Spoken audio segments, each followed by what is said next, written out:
Hello students, कैसे हैं सब लोग। वेलकम टू अपनी क्लासेस। तो आज हमारी जो सीरीज चल रही है सॉल्यूशन चैप्टर की, ठीक है जी। इसमें कंप्लीट थ्योरी मैं करवा चुका हूँ। अब जितने भी क्वेश्चंस हैं, इंपॉर्टेंट क्वेश्चंस वो चल रहे हैं, इंपॉर्टेंट क्वेश्चंस करेंगे। हम अप्रोच समझेंगे, क्या अप्रोच हम लगाते हैं क्वेश्चंस में। आपको बहुत कुछ अगेन सीखने को मिलेगा कि मैं कंसेप्ट कैसे अप्लाई करता हूँ। तो चलिए स्टार्ट करते हैं। जो आपका फर्स्ट क्वेश्चन है बच्चे, ये जेई में 2025 में आया हुआ है। क्वेश्चन की लैंग्वेज अगेन हमें पढ़ना है, बस क्वेश्चन कहता क्या पहले समझना है। 10 ml of 2 molar NaOH solution is added to 20 ml of 1 molar HCl solution, ठीक है जी। kept in a beaker। समझो, कहता 10 ml of 2 molar NaOH, कोई 2 molar NaOH solution था, ठीक है जी। 2 molar NaOH, 2 molar NaOH में से कितना लिया गया, 10 ml सोल्यूशन ले लिया गया, मतलब इसमें से 10 ml लिया, ठीक है। अब वो ऐड किया, कहाँ पे ऐड किया, 20 ml ऑफ 1 मोलर। जो 1 मोलर HCl सोल्यूशन था उसका 10 ml लिया गया, 20 ml लिया गया, ठीक है जी। जो 2 मोलर NaOH था उसका 10 ml, 1 मोलर HCl का 20 ml लिया गया, इन दोनों को मिक्स कर दिया गया था, ठीक है। और देखो यहाँ पे पहली बात सुनो, हमें ये बात पता है कि NaOH HCl acid base reaction है। मैंने हमेशा पहले भी यही समझाया था, कभी भी ऐसी रिएक्शन हो, एसिड बेस रिएक्शन या न्यूट्रलाइजेशन रिएक्शन, आपको पहले करके देखनी है एक बार। देखना है वहाँ पे क्या होगा, NaOH प्लस HCl, सबको पता है सॉल्ट प्लस वाटर, ये मिलता है। यहाँ से हमें क्या पता चलता है, यहाँ से हमें ये पता चलता है कि हमें कितना एसिड और कितना बेस चाहिए कंप्लीट रिएक्शन के लिए। ये बताता है इसका 1 मोल और इसका भी 1 मोल चाहिए। यहाँ पे चेक करो, इसका मतलब पहले मुझे ये पता करना पड़ेगा कि इनमें NaOH के कितने मोल है, यहाँ पे एसिड के कितने मोल है। रिएक्शन करवाया तो हमें पता तो लगे कौन रिएक्ट हुआ है और कौन बचा है पीछे, ये तो पता लगेगा ना हमें। तो देखो 2 मोलर NaOH, 2 मोलर NaOH का मतलब ये है कि 2 मोल है किसमें, 2 मोलर गिवन है, तो इसका मतलब 1 लीटर ऑफ सोल्यूशन में, या 1000 ml बोल दो कि 1000 ml में 2 मोल है, तो 10 ml में कितनों में निकाल लेंगे, है ना। कि इसको आप उल्टा भी लिख सकते हो चाहे, कि 1000 ml में 2 मोल्स है जी NaOH के, तो 10 ml में कितने होंगे, unitary method 2 into 10 divide by 1000, तो हमारे पास 0.02 मोल आ गई NaOH की। समझ आ गई जी बात। उसके बाद आप यहाँ पे और भी निकाल सकते हैं कि हमारे पास अगर 1 मोल HCl इसका 20, अगेन वही बात हुई कि 1000 ml में कितने मोल होंगे, 1 मोल होगा HCl का, तो 20 ml में कितना होगा, 20 ml में होगा 20 into 1 divide by 1000। Again answer कितना आ रहा है जी, 0.02। तो इसका मतलब ये हुआ कि 0.02 मोल NaOH के और 0.02 मोल HCl के मिला दिए गए हैं। तो हमें पता है कंप्लीट न्यू, इसका 1 मोल के लिए 1 मोल चाहिए, तो ऑब्वियसली अगर 0.02 NaOH के हैं और 0.02 HCl के हैं तो कंप्लीट न्यूट्रलाइजेशन हो जाएगी रिएक्शन। तो इसका मतलब यह हुआ कि जो फर्स्ट पॉइंट उन्होंने कहा है कंप्लीट न्यूट्रलाइजेशन हो जाएगी रिएक्शन की आपकी। कहने का मतलब ये है कि सॉल्ट बन जाएगा और वाटर बन जाएगा, एसिड और बेस खत्म। चलो जी आगे। Now 10 ml of this mixture is poured into a flask. अब कहता इसका जो भी आपने ये मिक्स किया गया है, ठीक है, इसका 10 ml लिया गया मिक्सचर का और पोर्ड किया गया into a flask of 100 ml। कहने का मतलब ये हुआ कि 100 ml की कोई फ्लास्क है, कहता 100 ml की कोई फ्लास्क है, इसमें से कितना उठाया, कहता 10 ml उठाया और इसमें पोर कर दिया गया, ठीक है जी। पर आपको भी पता है कि कौन आएगा, NaCl प्लस H2 ही आएगा, ये दोनों तो गायब हो चुके हैं। तो इसका 10 ml ले लिया NaCl प्लस H2 को, ठीक है जी। कंटेनिंग 2 मोल्स ऑफ HCl, इसमें 2 मोल थे HCl के, कहता 2 मोल्स, 2 मोल्स HCl के थे इसमें पहले ही। And made the volume up to the mark, और कहता made the volume, of volume कितनी में, up to the mark. Mark का मतलब क्या, अप टू द मार्क कितनी हो, उसकी मार्किंग है, कितनी मार्किंग, 1100 ml है। ठीक है, इसका मतलब ये हुआ विद डिस्टिल्ड वाटर, मतलब वाटर डाल के उसके अंदर क्या कर दिया गया, जो टोटल वॉल्यूम है वो 100 ml बना दी गई। तो कहता है the solution of this flask is okay 0.2 ml NaCl 020 mScl। Simple, वो है कौन, दिख ही रहा है जी हमें। जब आपने इसमें 10 ml लिया तो उसमें सिर्फ NaCl पड़ा था। अब आप बोल रहे हैं कि इसमें पहले किसमें डाला गया, जिसमें 2 मोल्स HCl के थे, तो इसका 2 मोल HCl के, तो मतलब 2 मोल्स ही रह गए। HCl वो तो NaCl और H2O है, उसमें कोई दिक्कत नहीं है हमें। तो 2 मोल्स HCl के पड़े हैं और वॉल्यूम कितनी कर दी गई आपने, 100 ml, वाटर डाल के डिस्टिल कर दिया गया। तो इसका मतलब उसमें सिर्फ HCl ही पड़ा है। तो HCl पड़ा है और मोलैरिटी कितनी है उसकी, आपके सामने आ गई, 2 moles, number of moles of solute divide by volume of solution 100 ml into 1000। तो यहाँ से आंसर आ जाएगा आपका बच्चे 20 मोलर। तो 20 मोलर HCl पड़ा है, तो आंसर है बी। कंसेप्ट याद रखेगा, अप्रोच ध्यान रखेगा, अप्रोच क्या है ऐसे क्वेश्चंस में, कि जब न्यूट्रलाइजेशन रिएक्शन हो रही है, आपने रिएक्शन करके देखते हैं कि कितने मोल चाहिए होती हैं कंप्लीट न्यूट्रलाइजेशन के लिए। अगर यहाँ पे हमें चाहिए, देखो उन्होंने सेम मोल ऐड की, तो कंप्लीट न्यूट्रलाइजेशन कोई नहीं बचेगा, ना आपका एसिड ना बेस, सॉल्ट और वाटर बन जाएगा उसका। इसका फिर आपने 10 ml लिया, कहता 10 ml लिया तो ले लो, उसमें तो NaCl और H2 ही होगा। उसको किस में डाल दिया गया, उस फ्लास्क में डाला गया जिसमें 2 मोल पड़े थे HCl के, 2 मोल पड़े HCl के, और वॉल्यूम कितनी कर दी गई, 100 ml कर दी गई डिस्टिल्ड वाटर डाल के। तो बताओ कौन पड़ा है उसमें, तो भाई HCl ही पड़ा है उसमें, 2 मोल उसके पड़े हैं और वॉल्यूम कितनी है 100 ml, तो मोलैरिटी आगे सिंपल है। अप्रोच याद रखेगा बच्चे से क्वेश्चंस के अंदर। चलो जी, बढ़िया है, इसको नोट कर लीजिएगा। नेक्स्ट क्वेश्चन चलते हैं। ये नेक्स्ट क्वेश्चन मेरे ख्याल से जेईई मेंस का ही है आपका। क्वेश्चन क्या कहता है, कंसंट्रेटेड, ये भी 2025 है बच्चे, ये आपका जो है ये 2025 जेईई मेंस में आया हुआ है। Concentrated nitric acid is labelled as 75% by mass. हमने जो चीज पकड़नी है उसी पे ध्यान देना चाहिए। नाइट्रिक एसिड सॉल्यूशन है, कहता कंसंट्रेटेड है 75% बाय मास। 75% बाय मास का मतलब 75 ग्राम HNO3 है, नाइट्रिक एसिड है 100 ग्राम में सॉल्यूशन में। ठीक है जी, द वॉल्यूम इन ml में वॉल्यूम बताया, कहता of solution which contain 30 gram of nitric acid. Okay, तो कहता वॉल्यूम बताओ उस सॉल्यूशन की जिसमें 30 ग्राम नाइट्रिक एसिड होगा, और डेंसिटी जो है नाइट्रिक एसिड की वो हमें गिवन है। ठीक है जी, क्वेश्चन समझ में आ गया होगा मेरे ख्याल से। चलो इसको अब लिखते हैं, इसको सॉल्व करते हैं। मैं इसको रफ करने जा रहा हूँ जी यहाँ पे।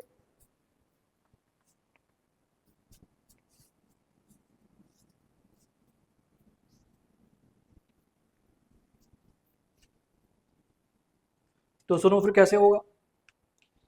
लेबल्ड है 7, जो हमें गिवन है पहले वही बात करनी है, कि जो मास है सोल्यूट का, सोल्यूट मतलब नाइट्रिक एसिड, कितना गिवन है जी 75 ग्राम, किसमें है, सॉल्यूशन में है। कितना सॉल्यूशन है 100 ग्राम। मैंने आपको बताया हुआ है मास परसेंटेज का टेक्निक क्या लिखते हैं उसको। The volume in ml of solution which contains 30 gram of nitric acid, उस वो सॉल्यूशन की वॉल्यूम बताई जिसमें 30 ग्राम नाइट्रिक एसिड प्रेजेंट होगा, और जो डेंसिटी है नाइट्रिक एसिड की वो ये है। ओके, तो डेंसिटी देख लेते हैं, density of nitric acid solution, okay solution की है 1.25 ग्राम पर ml, इतनी है। इसको देखिएगा क्या आंसर आता है। डेंसिटी में आपको हमेशा बताया, कभी डेंसिटी गिवन हो तो क्या होता है, मास of solution upon volume of solution, volume of solution. क्या मास ऑफ सॉल्यूशन गिवन है, वो गिवन, ये वाला गिवन है मास ऑफ सॉल्यूशन, तो मैं पता कर लूंगा जो 100 ग्राम जो सॉल्यूशन है उसकी वॉल्यूम कितनी होगी। तो क्या मुझे इससे कुछ फर्क पड़ेगा, देखना जरा। अगर मैं ये पता कर लूं कि मास ऑफ सॉल्यूशन 100 ग्राम पर यहाँ पुट कर दूं, तो मुझे क्या मिलने वाला है, वॉल्यूम मिलने वाली है, volume of 100 gram of solution कितनी मिलेगी जी, 100 डिवाइड बाय 1.25 ग्राम ml, ये ml में आ जाएगा आंसर, इतनी आ गई। ठीक है जी। अब वो क्या कहता है, वॉल्यूम बताओ जिसमें 30 ग्राम प्रेजेंट है। अब हमें ये बात पता है, जो भी ये वॉल्यूम है, अगर 100 ग्राम सॉल्यूशन की वॉल्यूम इतनी है, तो उसमें 75 ग्राम कौन है, सोल्यूट है। मतलब ये बात हुई है कि 100 या बोल दो 75 ग्राम HNO3 प्रेजेंट है इन 100 अपॉन 1.25 ml ऑफ सॉल्यूशन में, इतनी वॉल्यूम में प्रेजेंट है जी। तो उन्होंने क्या कहा है, 30 ग्राम 30 ग्राम HNO3 उसकी वॉल्यूम क्या हो गई। तो सिंपल सी बात है, रिनोटी method, 30 gram HNO3 present in किसमें होगा जी, 30 मल्टीप्लाई बाई 100 1.25 डिवाइड बाई 75, इसने ml में होगा। क्या ml में पूछा गया वॉल्यूम जी, हाँ जी, हाँ जी ml में पूछा, तो यही आंसर आएगा मेरे ख्याल से। इसको चेक कर लें कितना आने वाला है ये, एक बार चेक करो जल्दी से कितना आ रहा है ये।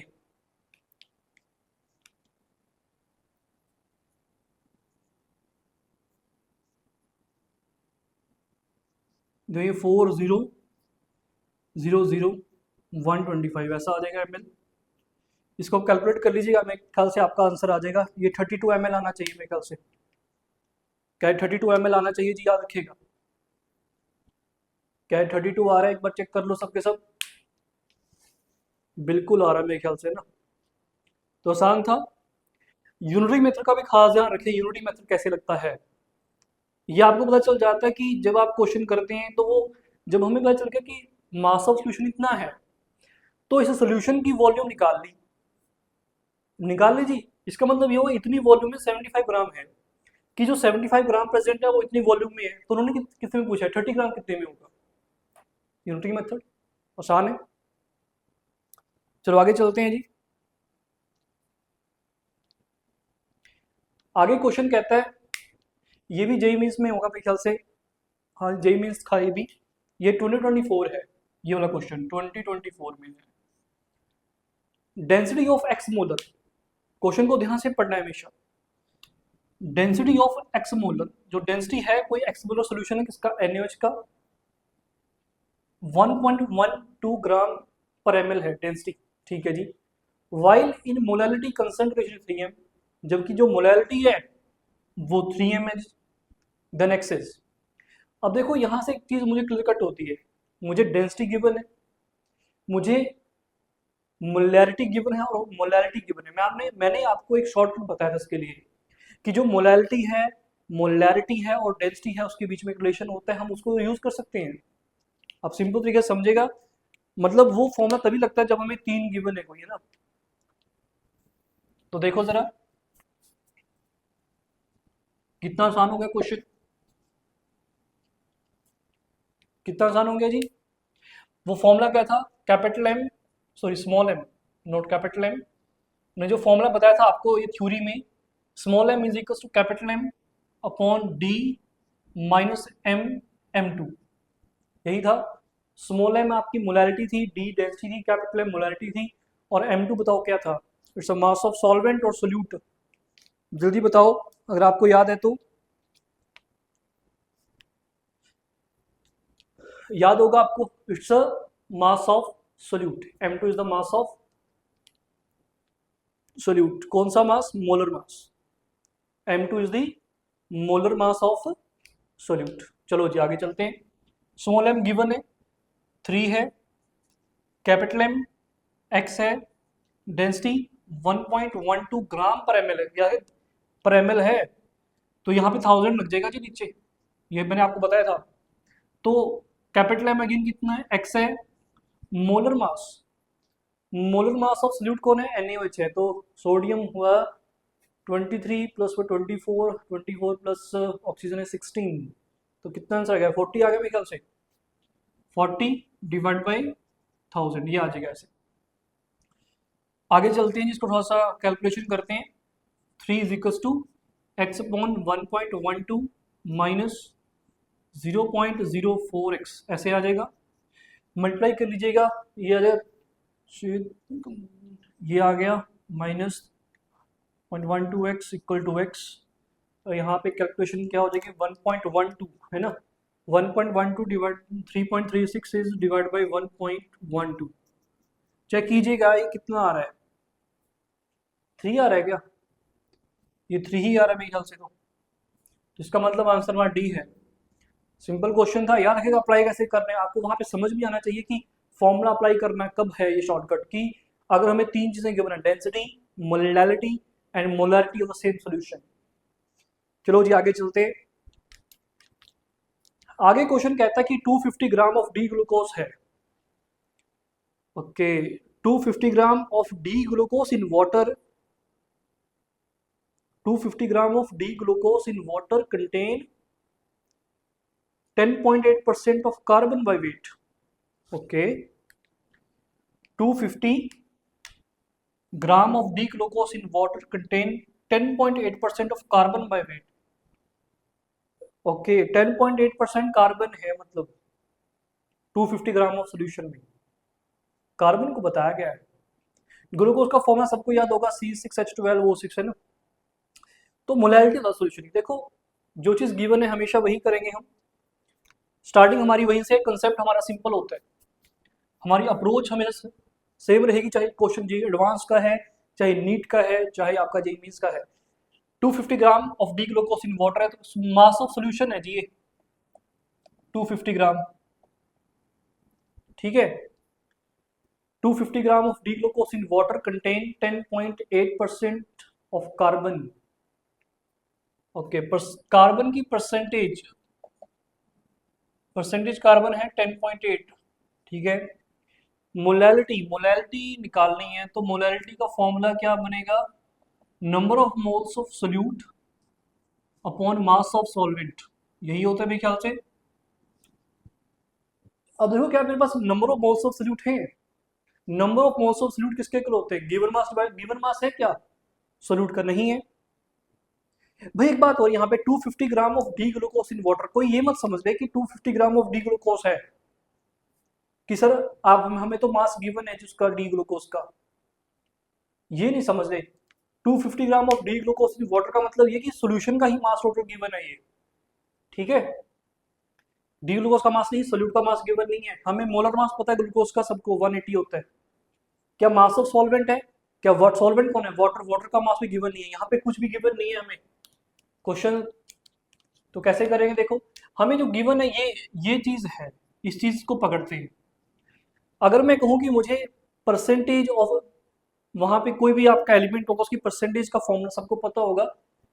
परसेंटेज ऑफ कार्बन कैसे निकाल लेते हैं हम, mass of carbon upon mass of solution into 100, यही होता है मेरे ख्याल से, ठीक है जी। कितना गिवन है 10.8, मास ऑफ कार्बन आ जाएगा हमारे पास, मास ऑफ सॉल्यूशन गिवन है हाँ जी 250 है, इंटू 100, तो मास ऑफ कार्बन आ गया जी, मास ऑफ कार्बन ये किस में आया है, ध्यान दीजिएगा, सॉल्यूशन में, किसमें 250 ग्राम, तो mass of carbon in 250 gram of solution में कितना है, देखो जरा, it is 10.8 into 250 divide by 100, ठीक है जी, ये आएगा, तो ये ग्राम में आएगा, ठीक है। इसको नोट कीजिएगा, और ये आपके पास मेरे ख्याल से कितना आ रहा है, ये 27 ग्राम आना चाहिए मेरे ख्याल से, 27 ग्राम, ठीक है जी। तो इसका मतलब ये हुआ कि 250 ग्राम सॉल्यूशन में कार्बन कितनी है, 27 ग्राम है। ओके ओके ओके, तो मास ऑफ कार्बन है, ठीक है। इससे हम क्या निकाल पाएंगे,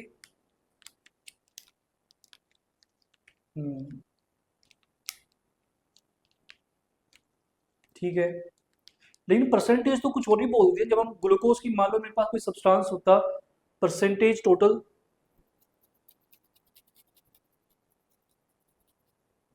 250 ग्राम में हम कैसे निकालते हैं, तो निकल गए। इसके बाद हम क्या करेंगे, इसके बाद हम करेंगे, अगर ग्लूकोज को देखा जाए, ग्लूकोज का अपना मास कितना होता है 180 ग्राम, तो 180 ग्राम होता है, कार्बन कितनी होती है इसमें सबको पता है, C6H12O6 है ना। इसका टोटल जो मास होता है 180 ग्राम होता है, और कार्बन आपको पता है 12 इंटू 6 72। इसका मतलब ये हो कि 180 ग्राम ऑफ ग्लूकोज में कितनी होगी? 72 ग्राम। ठीक है, पर लेकिन हमारे पास जो मास ऑफ कार्बन है वो 27 निकला है, तो 27 देख लेते हैं। देयरफॉर ओके 27 आ गया मेरे पास, मतलब टोटल भी जो भी है उसमें 27 ग्राम है पूरे सॉल्यूशन में। 72 ग्राम किस में होता है? 180 ग्राम ऑफ ग्लूकोज में होता है, तो उसको उल्टा यूनिटी में लगा दो कि 72 ग्राम कार्बन किस में है प्रेजेंट? 180 ग्राम ग्लूकोज में। तो 27 ग्राम किस में प्रेजेंट होगी carbon? 180 into 27 divide by 72 gram of glucose में प्रेजेंट होगी। यहां से मुझे मास ऑफ ग्लूकोज मिल गया, देखो ना। ठीक है, ये आ गया मास ऑफ ग्लूकोज कि मास ऑफ ग्लूकोज कितना, मतलब solvent sorry solute, mass of solute हमें मिल चुका है जी यहाँ पे, मास ऑफ सोल्यूट। अच्छा क्वेश्चन है ना, इसको मैं रब कर देता हूँ, बढ़िया क्वेश्चन बनाया है ये, जरूर जेई मेंस में रहा होगा ये जेई मेंस वाले कभी कभार डाल देते हैं, अच्छा क्वेश्चन, अच्छा क्वेश्चन जेई मेंस का। इसका मतलब ये हो कि मेरे पास इतना ग्लूकोज प्रेजेंट है जी, मतलब किसमें? 250 ग्राम ऑफ सोल्यूशन में। तो मास ऑफ सोल्यूट आ गया जी मेरे पास, मास ऑफ सोल्यूट मतलब ग्लूकोज का कितना जी? इसको एक बार कैलकुलेट कर लो जी, कितना आएगा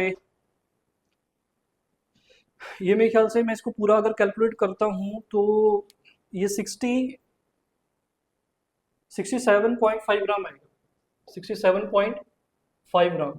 ये ग्लूकोज का मास आ गया जी किस पे? 250 ग्राम ऑफ सोल्यूशन में। ठीक है जी, mass of solute in 250 gram of solution. ठीक है, अगर मास ऑफ सोल्यूट आ गया, मुझे क्या चाहिए था? मुझे निकालना ये, मुझे सॉल्वेंट का मास चाहिए, तो मिल सकता है। तो मास ऑफ सॉल्वेंट क्या होगा जी? Mass of solution that is 250 minus solute का मास, ये आ गया जी हमारे पास मास ऑफ सॉल्वेंट। तो मास ऑफ सॉल्वेंट निकाल लीजिएगा, वो भी आपके पास आ जाएगा, इट इज 182.5 ग्राम आ जाएगा। नेक्स्ट यही निकालना था मेरे ख्याल से, मास ऑफ सॉल्वेंट और number of moles of solute निकल जाएंगे जी, क्योंकि गिवन मास है, number of moles of solute क्या है? Given mass that is 67.5 divide by molar mass that is 180। ठीक है, नंबर ऑफ मोल्स आ गए, तो मोलैरिटी क्या आ गई जी आपके पास? Number of moles of solute divide by mass of solvent 182.5 into 1000, क्योंकि ग्राम में है जी ये, है ना। चलो हो गया क्वेश्चन, इसका आंसर निकालो कितना आएगा अप्रोक्सीमेटली, मेरे ख्याल से अप्रोक्सीमेटली 2.05 आना चाहिए, 2.05। तो सबसे क्लोजेस्ट कौन है? B, B is the option, good. अच्छा क्वेश्चन बनाया हुआ है ना। तो सोच देखिए, आपको बस पता होना आपको निकालना क्या है, निकालने के बाद आपको जो चीज गिवन है उसको ही थोड़ी देर देखिएगा। परसेंटेज ऑफ कार्बन का मतलब ये हुआ कि पूरे सॉल्यूशन में जो परसेंटेज कार्बन है, तो अभी मास ऑफ कार्बन कौन? मास ऑफ सोल्यूशन रहा होगा 200, तो हमें मास ऑफ कार्बन मिल गया वहां से कि मास ऑफ कार्बन जो है 250 ग्राम ऑफ सोल्यूशन में इतनी है जी। ठीक है, लेकिन हमें तो मास ऑफ, हमें ये भी पता है कि अगर ग्लूकोज 180 ग्राम ग्लूकोज में 72 ग्राम होती है, तो इसका मतलब ये हुआ कि 27 ग्राम किस में प्रेजेंट होगी? 180 ग्राम ग्लूकोज पे। 72 ग्राम होती है 180 में, तो 27 किस में होगी? यूनिटी मेथड लगा दी है सिंपल। ठीक है, तो हमें असल में ग्लूकोज मिल गया बच्चे, क्योंकि जो हमें 27 था वो 250 ग्राम ऑफ सोल्यूशन में कार्बन का मास था। तो अगर हम यूनिटी मेथड लगा के चलते हैं तो हमें ग्लूकोज का मास मिलेगा ऑब्वियसली किसमें? 250 ग्राम ऑफ सोल्यूशन में। ठीक है, उसके बाद सोल्यूट का सॉल्वेंट निकल नहीं जाता हमें, फिर आसान हो जाता काम। तो ये सोचना बहुत इंपॉर्टेंट था, यहाँ तक सोच बहुत इंपॉर्टेंट थी आपकी। चलो जो आगे चलते हैं क्वेश्चन में, ये जेई में सा क्वेश्चन आया होगा जरूर, ये जेई में सा क्वेश्चन है, याद रखिएगा। नेक्स्ट क्वेश्चन पे चलते हैं, इसको नोट कर लीजिएगा सबके सब बच्चे। आपको मेरी अप्रोच समझनी है, इनको कभी रट्टा नहीं मारना, आपने अप्रोच समझनी है कि मेरी अप्रोच क्या है क्वेश्चंस के अंदर। ठीक है, मैं कैसे सॉल्व करता हूँ, क्या अप्रोच लगाता हूँ, गिवन है फॉर्मूला जो निकालना है उसका फॉर्मूला, फिर पैरामीटर्स को देखना है कि मुझे पैरामीटर्स मिले हैं या नहीं है। ठीक है, फिर जो इन्फॉर्मेशन गिवन है वहां से अगर पैरामीटर्स निकालने हैं तो वो हम निकालेंगे। डायरेक्ट को ये इनडायरेक्ट क्वेश्चन है, ये डायरेक्ट क्वेश्चन नहीं था यार, इसमें हमें ना न्यूमरेटर पता था ना डिनोमिनेटर की वैल्यू पता थी। ठीक है, आगे चलते हैं, क्वेश्चन लिखेगा जरा। ये जे एडवांस का क्वेश्चन है जी, जे एडवांस 2019 में क्वेश्चन आया था। जो जे एडवांस के प्रीवियस क्वेश्चन हैं बच्चे, उनकी मैंने अलग से सीरीज बनाई हुई है सॉल्यूशन चैप्टर की। जितने भी क्वेश्चन हैं मैंने सब कवर किए हैं उस सीरीज में। ठीक है, उनके हर उनकी सीरीज चल भी रही है साथ साथ में अभी। तो जितने भी प्रीवियस क्वेश्चन हैं सॉल्यूशन के, इलेक्ट्रोकेमिस्ट्री के अलग सीरीज है, आप जे एडवांस के देख सकते हैं क्वेश्चन जाके, वो भी जरूर देखिएगा, आपके कंसेप्ट और क्लियर होंगे। तो जे एडवांस का क्वेश्चन देख लेते हैं। कहता the mole fraction of urea in an aqueous solution is an aqueous solution of urea, okay, containing 900 gram of water is 0.05 full stop. If a density of the solution is, if a density of the solution is 1.2 gram ml inverse. ठीक है जी, तो अगर calculate the molarity, calculate the molarity of urea solution. ठीक है जी, बढ़िया है। अब एक बात याद रखना, जो जे एडवांस के क्वेश्चंस होते हैं ऑब्वियसली वो थोड़े से कंसेप्चुअल ज़्यादा होते हैं। जो जे एडवांस के क्वेश्चन, जब आप जे एडवांस के पेपर में बैठते हैं बच्चे, वहाँ पे पेपर 1 और पेपर 2 आते हैं, आपको सबको पता है 2 पेपर होते हैं। देखो, जे एडवांस को क्रैक करने का सिंपल सा तरीका होता है कि आपने क्या करना है, ऑन एन एवरेज मान के चलते हैं कि 16 to 17 क्वेश्चन आते हैं हर एक सब्जेक्ट के, तो टोटल मान के चलेगा 50 टू लेके 54 तक क्वेश्चन वेरी करते हैं उसमें कभी क्वेश्चन ऊपर नीचे हो जाते हैं, वो ये अनप्रडिक्टेबिलिटी है आपके जी एडवांस की।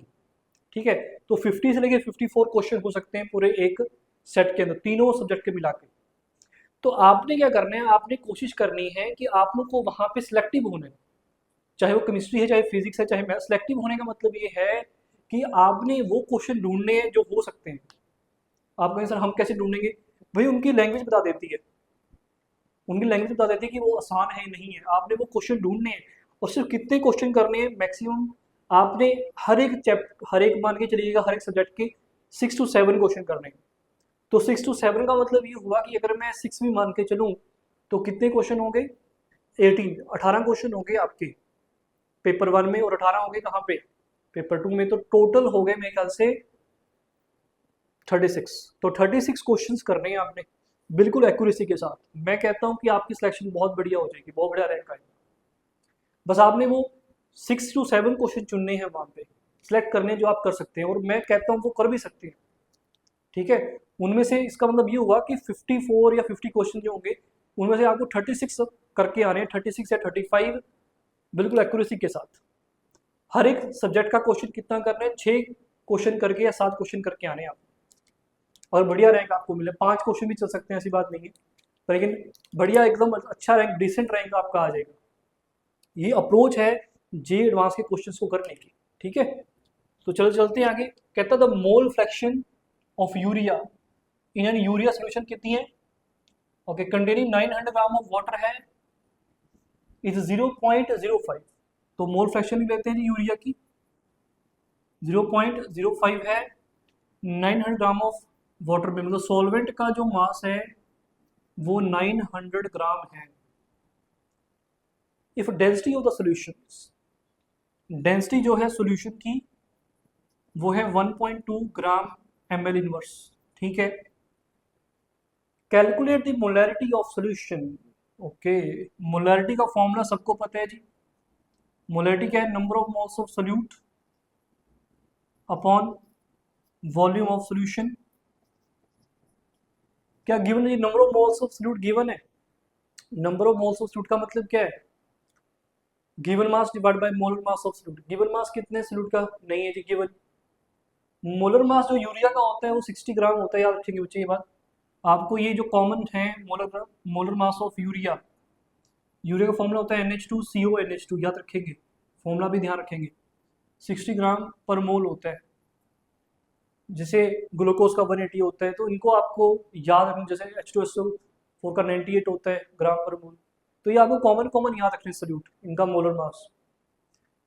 Number of moles of solute, ठीक है। वॉल्यूम ऑफ सॉल्यूशन है मेरे पास। वॉल्यूम ऑफ सॉल्यूशन के लिए मुझे पता है मुझे डेंसिटी यूज करनी पड़ेगी, तो डेंसिटी यूज करते हैं जी। अगर डेंसिटी का यूज कर भी लिया, मेरे पास मास ऑफ सॉल्यूशन तो अभी भी नहीं है, ठीक है। मास ऑफ सॉल्यूशन तो नहीं है जी, ठीक है। मोल फ्रैक्शन यूरिया गिवन है, देखो मोल फ्रैक्शन ऑफ यूरिया का मतलब क्या है? Number of moles of urea upon number of moles of urea plus number of moles of water. क्या यूरिया की है? अगेन वो तो हमें इजीली निकाल, अगर पता होता तो। हमें ये गिवन है 0.05। क्या number of moles of H2O पता है? हाँ जी पता होंगे मेरे ख्याल से। Solvent mass divided by molar mass, that is 18। चलो आगे चलते हैं। मैं इसको NU लिख रहा हूँ जी, number of moles of urea. यहाँ पे आपका आएगा 900 अपॉन 18 इज इक्वल टू 0.05। इसको कैलकुलेट कर लेंगे जी, तो number of moles of urea आ जाएंगे बच्चे आपके पास। इसको कैलकुलेट कर लीजिएगा, numbers of mole of urea कितने आएंगे चेक कीजिएगा आपके पास कितने आ रहे हैं। ये 2.63 समथिंग आएगा मेरे ख्याल से, 2.63 इसकी वैल्यू आएगी जब इसको कैलकुलेट कर लेंगे। उसके बाद देखो ये एब्सोल्यूट आ गया। अब वॉल्यूम ऑफ सॉल्यूशन चाहिए मुझे, तो वॉल्यूम ऑफ सॉल्यूशन कैसे आएगी चेक करते हैं। डेंसिटी ऑफ सॉल्यूशन गिवन है जी मुझे। डेंसिटी ऑफ सॉल्यूशन को मैं अप्लाई करता हूँ यहाँ पे, देखो जरा। Density of solution mass of solution upon volume of solution, यही आएगा। मुझे तो वॉल्यूम ऑफ सॉल्यूशन चाहिए मुझे, तो मास ऑफ सॉल्यूशन किसके इक्वल होता है जी? Mass of solute plus mass of solvent. Okay, mass of solute plus solvent हमें मिल सकता है मास। सॉल्वेंट का तो गिवन है, सोल्यूट का मास गिवन है, निकाल लेते हैं। नंबर ऑफ मोल्स पता है, नंबर ऑफ मोल्स किसके इक्वल होते हैं? Given mass divided by molar मास। तो मास ऑफ यूरिया कितना आ गया? मास of solute is number of moles multiply by इस मोलर मास 60। तो आ गया जी हमारे पास। इसको चेक कर लीजिए कितना आ रहा है मास ऑफ सोल्यूट। ये 157.8 ग्राम आएगा मेरे ख्याल से। मास ऑफ सोल्यूट आ गया तो मास ऑफ सोल्यूशन भी आ जाएगा जी। तो वॉल्यूम ऑफ सोल्यूशन आ गया, सिंपल सी बात है। वॉल्यूम ऑफ सोल्यूशन क्या आएगी? मास of solution that is 900 plus 157.8, 900 plus 157.8 divide by density. Density कितनी जी? 1.2 ग्राम। तो ये ml में आंसर आ जाएगा जी। देख लीजिए नोट करके एक बार, सही है।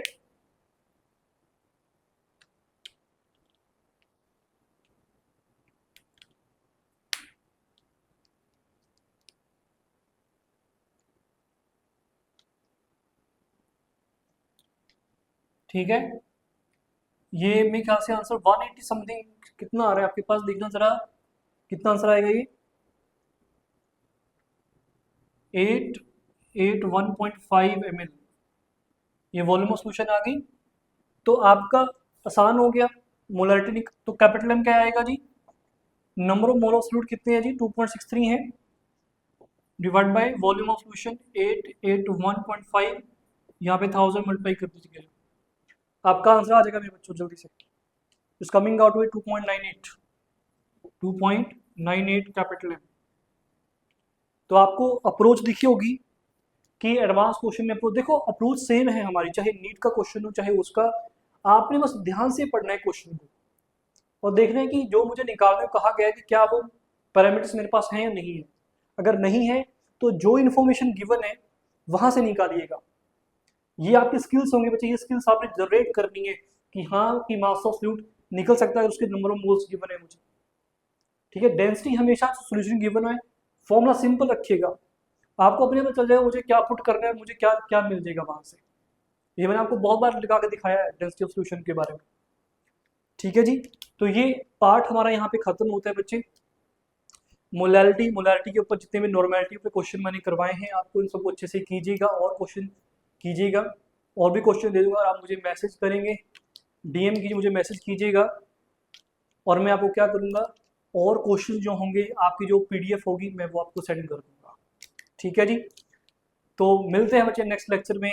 जो नेक्स्ट लेक्चर होगा हमारा सॉल्यूशन के ऊपर होगा, सोलबिलिटी और हेनरी लॉ के ऊपर, बहुत इंपॉर्टेंट है तो उसको पढ़ेंगे। सोलबिलिटी क्या चीज़ है, हेनरी लॉ क्या है, कैसे कैसे क्वेश्चंस आते हैं जेई मेंस में, एडवांस में, वहाँ से तो कितने भी कंसेप्ट हैं वो क्लियर करेंगे नेक्स्ट लेक्चर में। तो लाइक कीजिए वीडियो को अगर आपको पसंद आई है बच्चे। ठीक है, मिलते हैं, थैंक यू।